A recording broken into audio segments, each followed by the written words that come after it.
ये कोरोना का कहर बंद लेने का नाम ही नहीं ले रहा है। कोरोना का दूसरा लहर तक ठीक था, लेकिन ये तीसरा लहर पूरी दुनिया को अपनी चपेट पे ले रहा है। पहले ही बता देती हूँ ये ओमिक्रॉन क्या है, कैसे फैलता है, इससे कैसे बचा जा सकता है। ये ओमिक्रॉन जल्दी से जल्दी फैलने वाली एक नया वेरिएंट है, जिसका म्यूटेशन दूसरों से भी ज्यादा है। ये लोगों के स्पर्श से या हवा के माध्यम से फैल सकता है। आपको बता देती हूँ ये ओमिक्रॉन का वेरिएंट 25 नवंबर 2021 के साउथ अफ्रीका में पहली बार एक शख्स के अंदर मिला था। उसके बाद 3 महीने के अंदर अंदर पूरी दुनिया में फैलना शुरू हुआ। और भी बता देती हूँ ये ओमिक्रॉन का असर होने के बाद भी लोग ठीक होता था, लेकिन WHO की तरफ से ये भी बोला गया कि इसके असर से लोग भी मर सकता है। अभी तक 13 लोगों का मौत सामने आया है।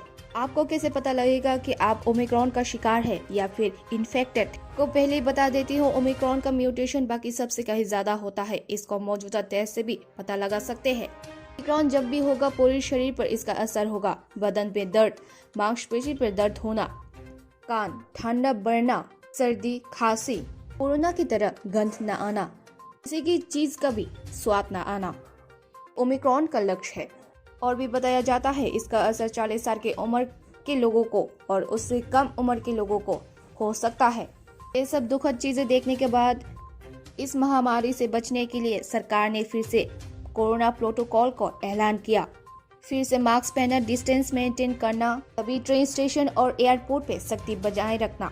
आप लोगों को और भी बता देती हूँ कि 15 से 18 साल के बच्चों का वैक्सीन प्रोसेस चालू हो चुका है। ऑनलाइन प्रोसेस के माध्यम से आप रजिस्ट्रेशन कर सकते हैं। सभी को और एक बात सूचित कर देती हूँ कि 15 से 18 साल के बच्चियों का सेकेंड डोज 28 दिन के बाद लेना जरूरी है।